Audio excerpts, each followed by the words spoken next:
대제사장의 역할과 직무에 대하여서 가장 많은 분량을 할애하고 있는 성경은 무엇일까요?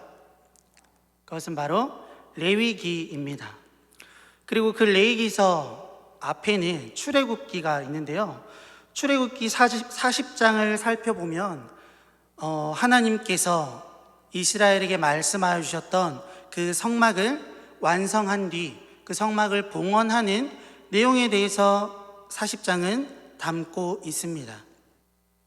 그리고 그 출애굽기 40장은 그 속에 그 성막 가운데 하나님의 영광이 가득하였다라고 우리에게 말해주고 있습니다.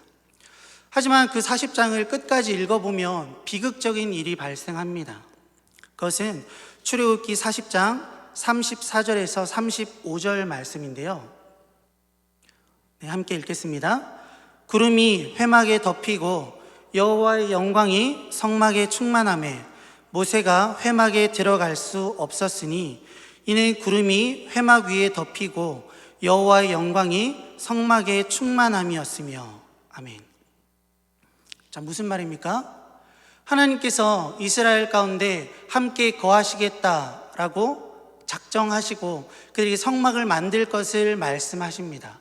그리고 정작 그 성막을 그들은 순종하여서 잘 만들었습니다. 근데 정작 그 가운데 하나님께서 임재하심으로 말미암아 감히 그 앞에 설 수 있는 자가 아무도 없음에 대해서 방금 우리가 읽었던 출애굽기 40장 34절에서 35절은 말하고 있습니다. 하나님과 독대하며 하나님 앞에서 이스라엘의 거처를 묻고 또한 하나님 앞에서 이스라엘이 앞서 행할 것들에 대하여서 항상 묻고 답했던 그 모세조차도 하나님의 영광이 그 성막에 가득함으로 인하여서 하나님 앞에 올바로 나아갈 수 없음에 대해서 성경은 우리에게 말해주고 있었습니다. 근데 이 뒤를 이어서 이제 레위기가 등장을 하는데요. 레위기서의 원래 이름은 베이크라라는 히브리어입니다. 이 뜻은 그리고 그가 부르셨다라는 의미인데요. 뭔가 새로운 희망이, 뭔가 새로운 소망이 시작될 법한 그런 제목인 것 같습니다. 하나님은 이 레위기를 통하여서 하나님 앞에 나아갈 수 있는 방법들 그리고 나아감에 필요한 것들을 하나하나 말씀하십니다. 레위기 1장부터 7장까지는 하나님께 나아갈 수 있는 방법과 그리고 그때 나아갈 때 그들이 갖추어야 할 재물에 대해서 말해주고 있습니다.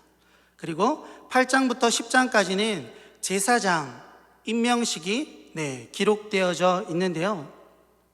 하나님께서는 이스라엘에게 번제, 소제, 화목제, 속죄제, 속건제라는 5가지의 제사의 방법들을 허락하셨습니다.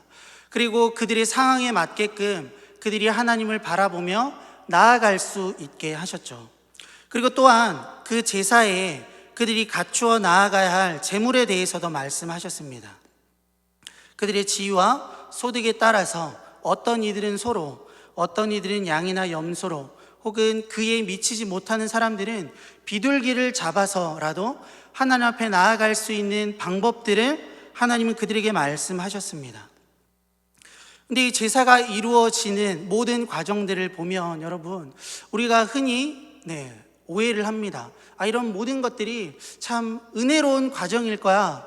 내가 그것들을 경험해 볼 수 있으면 얼마나 좋을까라는 그런 생각들이 아마 많은 사람들의 생각 가운데 있을 것 같은데요. 그런데 그 제사의 과정들을 쭉 읽어보면 그 과정들은 결코 그렇게 좋아 보이지 않습니다.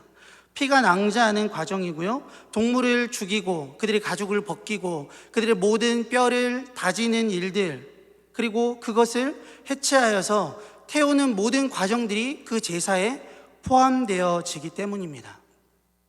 그런데 신기한 것은요, 하나님께서 이 제사를 보시면서 이렇게 말씀하십니다.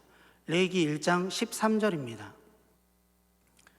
그 내장과 그 정강이를 물로 씻을 것이요 제사장은 그 전부를 가져다가 제단 위에서 불살라 번제를 드릴지니 이는 화제라 여호와께 향기로운 냄새니라. 아멘. 이것들을 바라보시면서 하나님께서 뭐라고 말씀하십니까? 이것은 향기로운 냄새다. 내가 이것을 굉장히 좋아한다 라고 말씀하십니다. 근데 그 과정이 어땠다고요? 그렇게 아름다워 보이지 않는 과정이었음을 아까 이야기 드렸잖아요.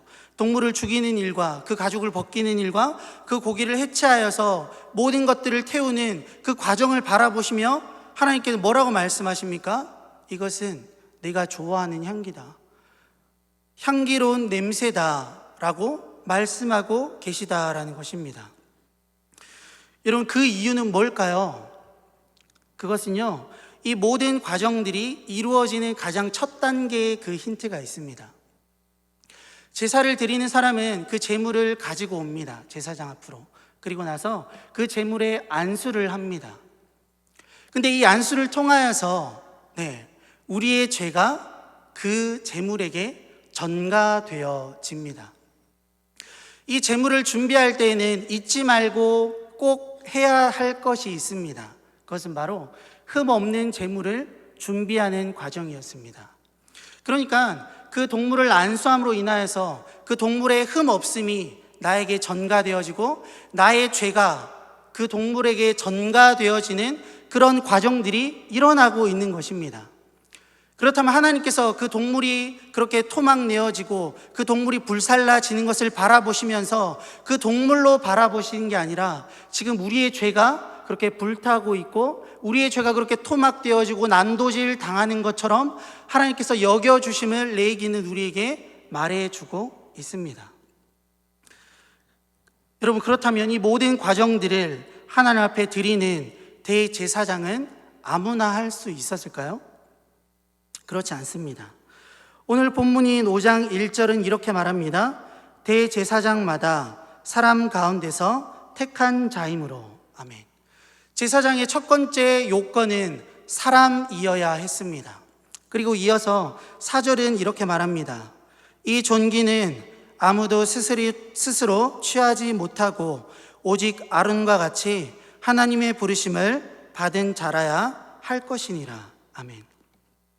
그리고 또한 그와 동시에 하나님의 부르심을 받아서 하나님께서 임명하신 자여야만 이 대제사장의 역할을 감당할 수 있음을 오늘 본문 우리에게 보여줍니다. 구약의 제사장 또한 여러분 이러한 맥락 속에서 하나님의 부르심을 받은 자였고 또한 사람 가운데 세워진 자였습니다. 근데 2절과 3절은 그에 대해서 이렇게 설명합니다. 그가 무식하고 미혹된 자를 능히 용납할 수 있는 것은 자기도 연약에 휩싸여 있음이라. 그러므로 백성을 위하여 속죄제를 드림과 같이 또한 자신을 위하여도 드리는 것이 마땅하니라. 아멘. 하나님께 택함을 받아서 제사장이 모든 이스라엘을 대표하여서 하나님께 나아가는 자는 맞았습니다. 여러분, 우리는 성경의 대표성의 원리에 대해서 잘 알고 있습니다. 아담의 죄로 인하여서 인간에게 죄가 들어왔죠. 아담의 범죄함으로 말미암아, 그죠? 아담의 그 대표성으로 인하여서 모든 인류는 죄에 빠지게 되었습니다. 그리고 그와 더불어서 하나님께서는 이스라엘 가운데 대표로 대제사장을 세우셨습니다. 그리고 이스라엘을 대표하여서 이스라엘의 모든 죄를 짊어지고 하나님 앞에 나아갈 수 있는 방법들에 대해서 레위기를 통하여서 계속해서 말씀하고 있었죠. 하지만 그가 지닌 연약함이 있었습니다. 그것은 바로 그 또한 연약한 자다라는 사실입니다. 다른 이들을 이해할 수 있고 다른 이들을 용납할 수 있는 장점이 있지만 사람으로서 그 또한 연약한 자이기 때문에 다른 이들을 대할 때 그렇게 대할 수 있지만 또한 동시에 그는 3절과 같은 백성을 위하여 속죄를 드림과 같이 또한 자신을 위하여도 드려야 하는 그런 한계를 그는 분명히 지니고 있었습니다. 제사를 드린 이들과 동질성을 지닌 자임과 동시에 연약함을 보일 수밖에 없는 인간 대제사장의 모습을 오늘 본문은 우리에게 말해주고 있습니다. 그리고 또한 동시에 오늘 본문은 우리에게 또 다른 대제사장을 소개하고 있습니다. 14절은 이렇게 말합니다. 그러므로 우리에게 큰 대제사장이 계시니. 아멘. 이분 누구십니까? 승천하시니 곧 하나님의 아들 예수시라 라고 오늘 본문은 우리에게 밝히 말해주고 있습니다. 14절에서 큰 대제사장이라고 말하는 이 큰이라는 헬라어는요, 메가스라는 헬라어입니다. 왠지 우리 많이 들어본 것 같지 않습니까? 메가, 네, 어떤 큰, 어떤 지금까지와는 전혀 개념이 다른 것들 우리는 메가라는 이름을 붙여서, 영어를 붙여서 수식하기도 합니다. 예를 들면 이런 거죠. 메가몰 혹은 메가처치 혹은 메가스테이션, 이런 것들이 우리가 메가라는 단어를 붙임으로 지금까지 있었던 몰과는, 지금까지 있었던 그런 상점과는, 지금까지 있었던 교회 혹은 그런 지하철역 이런 것과는 전혀 개념이 다른 신개념의 그런 어떤 새로운 것이다 라고 말할 때 우리는 그 앞에 메가라는 말을 붙이곤 합니다. 오늘 본문은 또한 우리에게 이 차원이 다른, 전혀 다른 개념인 훨씬 위대한 대제사장으로서의 예수 그리스도에 대해서도 우리에게 말해주고 있습니다. 예수 그리스도의 뛰어남은요, 첫 번째, 그는 죄가 없는 분이셨습니다. 15절은 이렇게 말하죠. 우리에게 있는 대제사장은 우리의 연약함을 동정하지 못하시리가 아니요 모든 일에 우리와 똑같이 시험을 받으시니로되 죄는 없으시니라. 아멘. 여러분, 우리는 죄가 없다라는 말을 들을 때 흔히 이렇게 생각합니다.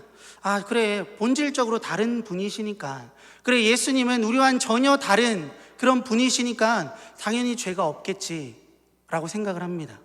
하지만 여러분, 이 죄가 없다라는 이 말은요, 예수님께서 유혹을 받지 않으셨다라는 말과는 전혀 다른 개념입니다. 여러분, 예수님은, 성경을 살펴보면 예수님은 분명 유혹을 받으신 분이십니다.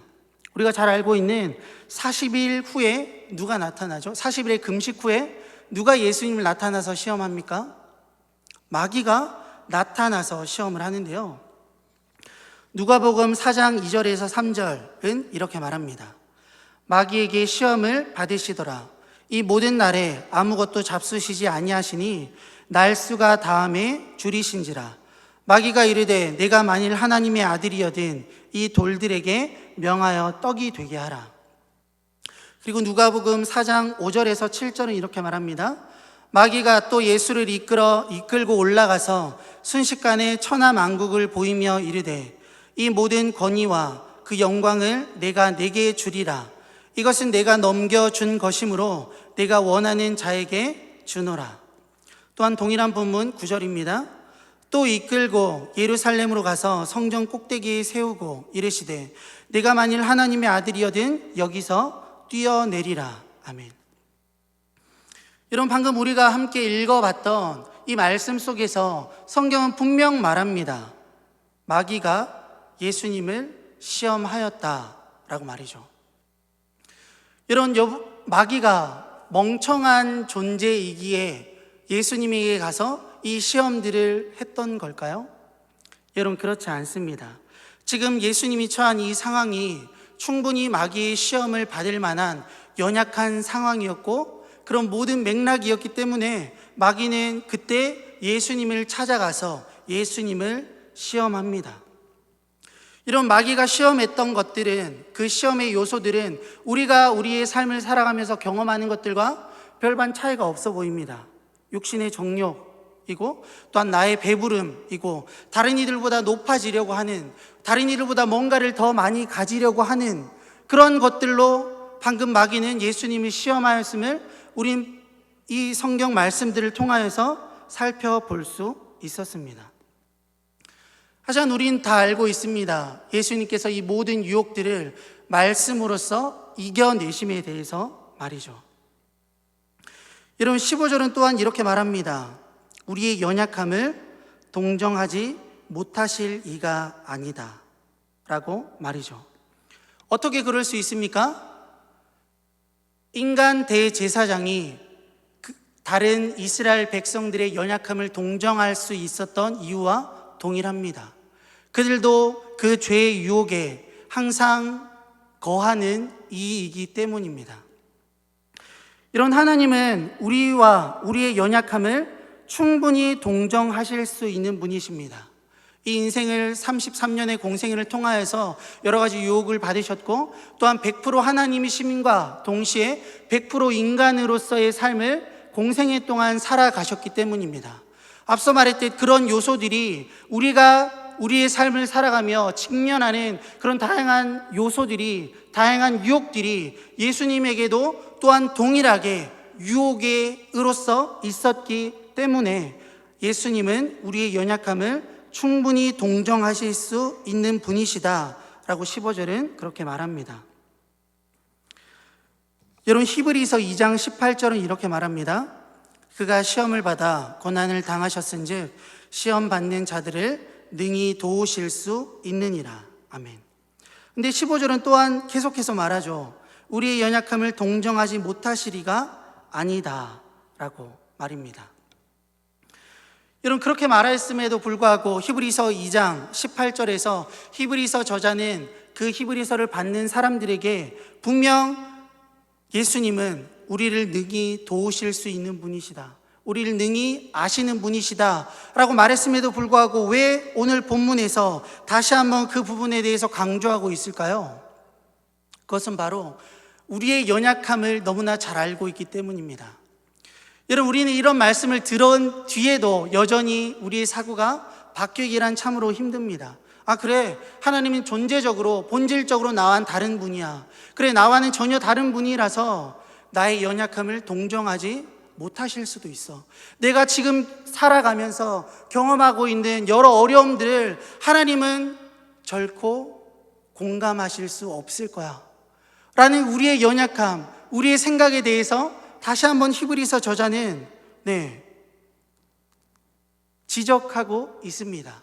하나님은 결코 그런 분이 아니라 우리의 모든 연약함을 동정하실 수 있는 분이시고, 그것을 위하여서 이 땅 가운데 내려오셔서 모든 공생애를 사셨고, 또 성육신하시고 율법에 순종하셨고, 고난과 십자가를 통하여서 그 구속의 사역을 완벽하게 이루셨음을 성경은 여러분 분명히 우리에게 증언하고 있습니다. 그리고 이 모든 것들을 통하여서 메시아로서 그분의 사역을 감당하신 그 예수 그리스도는 분명 우리의 연약함을 동정하실 수 있는 분이십니다. 또한 계속해서 14절은 말합니다. 승천하시니 곧 하나님의 아들 예수시라. 아멘. 무슨 말입니까? 하늘을 통과하시니, 승천하셔서 지금 하나님의 보좌 우편에 앉아 계신 분이심을 분명히 히브리서 저자는 우리에게 강조하고 있습니다. 여러분, 구약의 대제사장을 한번 살펴볼까요? 레위기 16장에 보면 대속죄일이 나옵니다. 그리고 그 대속죄일에 1년에 단 한 번의 그 시간에 대제사장은 이스라엘 백성의 모든 죄를 짊어지고 하나님 앞에 나아갈 수 있었습니다. 레위기 16장 2절은 이렇게 말합니다. 여호와께서 모세에게 이르시되 내 형 아론에게 이르라. 성소에 휘장한 법궤 위 속죄소 앞에 아무 때나 들어오지 말라. 그리하여 죽지 않도록 하라. 이는 내가 구름 가운데서 속죄소 위에 나타남이니라. 아멘. 하나님의 영광이 임재하였던 그곳, 하나님의 이름을 두신 그곳조차 대제사장은 감히 나아갈 수 없었습니다. 그 모든 이스라엘 백성의 죄를 짊어지고 그들의 그런 필요들을 짊어지고 하나님 앞에 나아가는 것이 그들이 그 대제사장에게는 한계가 있었어요. 1년에 단 한 번 하나님께서 허락하신 그 날에만 하나님의 영광이 있는 곳, 하나님의 이름을 두신 그곳에 나아갈 수 있는 그런 한계들이 있었습니다. 근데 여러분, 오늘 본문은 뭐라고 말합니까? 우리에게 있는 대제사장 예수 그리스도는 하나님 옆에서, 그분의 보좌 옆에서 우리를 위하여 친히 간구하실 수 있는 분이심에 대해서 오늘 본문 우리에게 말해주고 있습니다. 우리를 위해서 지금도 간구하고 계시고 하나님의 보좌 옆에서 우리를 위한 기도를 지금도 하고 계신 분이심에 대해서 오늘 본문 우리에게 분명히 말해주고 있다라는 겁니다. 여러분, 그리고 그분은 바로 하나님의 아들 예수시라 라고 선포하고 있습니다.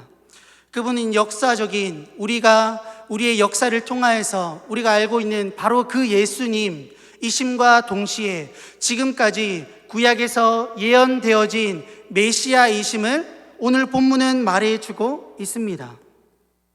역사적인 예수, 그리고 그분이 바로 지금까지 이스라엘에게 약속되어진, 그들이 그토록 갈망하고 그들이 그토록 고대하였던 바로 그 메시아임을 오늘 본문 우리에게 선포하여 주고 있습니다. 그리고 그것이 바로 그들이 믿는 도리의 핵심이었습니다. 하나님의 아들이시며, 예수 그리스도가 하나님의 아들이시며 우리의 죄로부터 구원하시기 위하여서 이 땅 가운데에 오신 메시아이심을 오늘 본문은 우리에게 말해 줍니다. 여러분, 이 원독자들을 조금 살펴보면요, 그들에겐 참으로 어려운 것들이 있었습니다. 그것은 바로 그들이 믿고 있는 그 믿음으로 인한 환난이었고요, 그리고 그와 동시에 그들이 어렵게 느껴졌던 것이 또 하나 있습니다. 그것은 바로 지금까지 드렸던 그 제사의식의 제의의 부재였는데요, 앞서 잠시 언급하였던 하나님께서는 레위기를 통하여서 번제, 소제, 화목제, 속건제, 속죄제, 이런 5가지 제사의 의식들을 허락하여 주셨죠.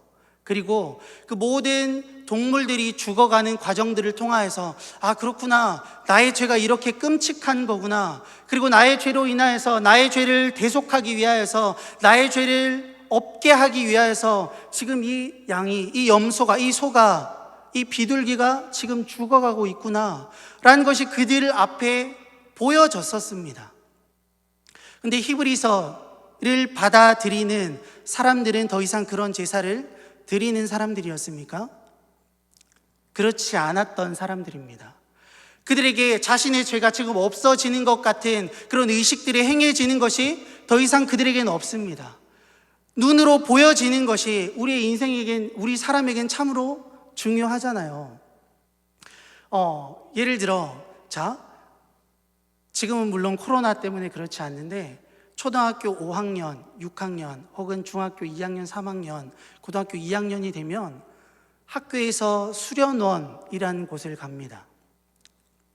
그리고 거기에 가서 참 많은 것들을 했던 것 같아요. 근데 가장 기억에 남는 것은 하나입니다. 뭐냐면, 둘째 날 저녁에 우리를 모아서 얼차려를 줍니다. 그죠? 얼차려를 주면 그 겨울에 그 큰 강당이, 그리고 유리로 되어 있는 그 유리가 뿌옇게 변합니다. 그 강당에서 얼차려를 받고 있는 아이들의 몸이 데워지고 그들이 내뱉는 그런 숨으로 인하여서, 밖에 공기와 달라짐으로 인하여서 거기 뿌옇게 되는 그런 광경들을 아마 수련원에 가보신 분들은 다 경험을 해봤으리라 생각을 합니다. 그리고 우리를 부릅니다. 어디로 부르죠? 운동장으로 부르죠. 그 운동장에 뭐가 있습니까? 모닥불이 있어요. 모닥불이 탈탈 활활 타고 있습니다. 그리고 그 조교들이 초를 하나씩 나눠줍니다. 그리고 그 초에 불을 붙여주죠. 그리고 무슨 말을 합니까? 부모님의 은혜에 대하여서 우리에게 말을 합니다. 여러분, 그렇다면 그들이 어떤 심정일까요?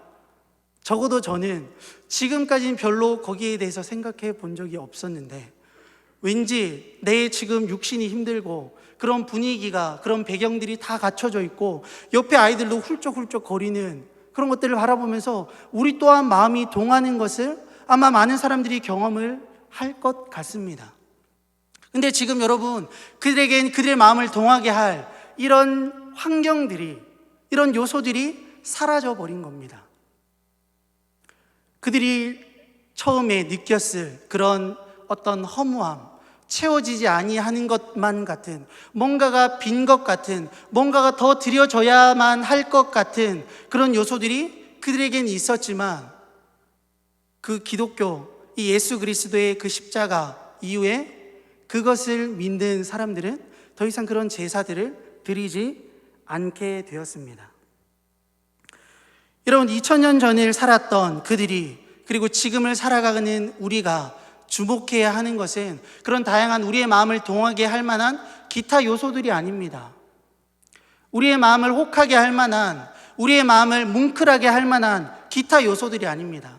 그것은요, 여러분, 우리가 영화관에만 가도, 우리가 드라마를 보면서도 그런 감정들을 우리에게 찾아오기도 합니다. 하지만 그것이 여러분 우리의 믿음의 본질입니까? 그렇지 않잖아요. 우리의 믿음의 본질은 무엇입니까?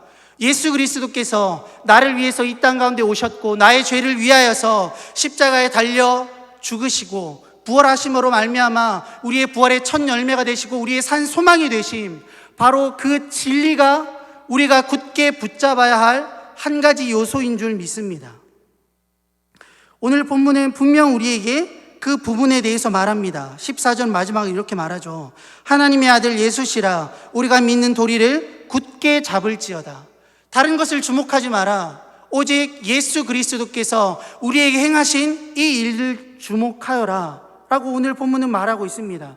구약보다 훨씬 뛰어난 방법으로, 훨씬 뛰어난 제물로서, 훨씬 뛰어난 제사장이 드리신, 단번에 드리신 그 희생 제사가 우리의 유일한 소망이고 우리가 붙들어야 할, 우리가 굳게 붙잡아야 할 도리임을 오늘 본문은 우리에게 분명 말해주고 있습니다.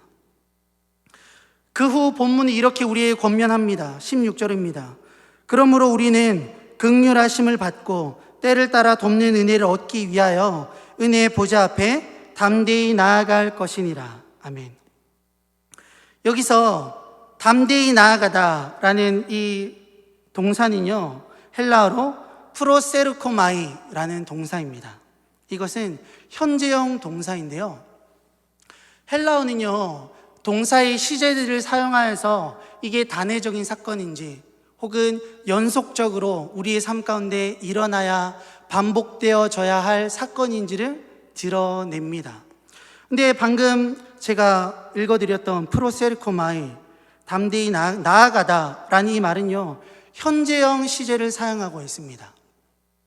그 말은 무슨 말이냐면 이건 단회적인 사건이 아니라 우리의 삶 가운데 한 번만 일어나야 되는 사건이 아니라 우리의 삶 가운데 지속적으로 계속적으로 일어나야 하는 사건임을 오늘 저자는 그들에게 말해주고 싶어 하였습니다.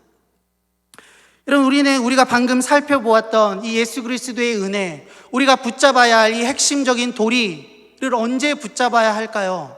언제 그 하나님 앞에 나아가며 그 하나님이 우리의 창조주 되심과 우리의 구속자 되심을 고백하는 일들이 우리에게 있어야 할까요? 그것은 여러분 결코 단회적인 사건이 되어서는 안 됩니다.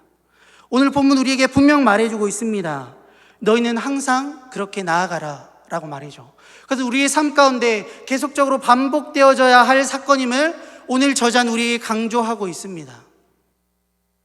이러한 일들이 우리 속에 가득하기를 원합니다. 우리의 필요에 따라서 하나님을 찾는 것이 아니라, 우리가 어려울 때만 하나님의 일을 간구하며 하나님 앞에 나아가기를 소망하는 것이 아니라, 그때만 하나님이 우리의 구원자 되시고 우리의 문제를 해결하시는 하나님이심을 고백하는 것이 아니라, 매일의 삶 가운데 언제나 우리의 삶이 평안하던 그렇지 아니하던 언제나 하나님을 바라보며 그분의 그 말씀 앞에, 우리에게 허락하여 주신 그 놀라우신 은혜 앞에, 우리에게 새롭게 허락하여 주신 방법과 제물과 제사장 되신 예수 그리스도만을 붙들며 매일의 삶 가운데 그 하나님과의 교제가 끊이지 아니하는 우리 모두가 되기를 주님의 이름으로 간절히 축원합니다.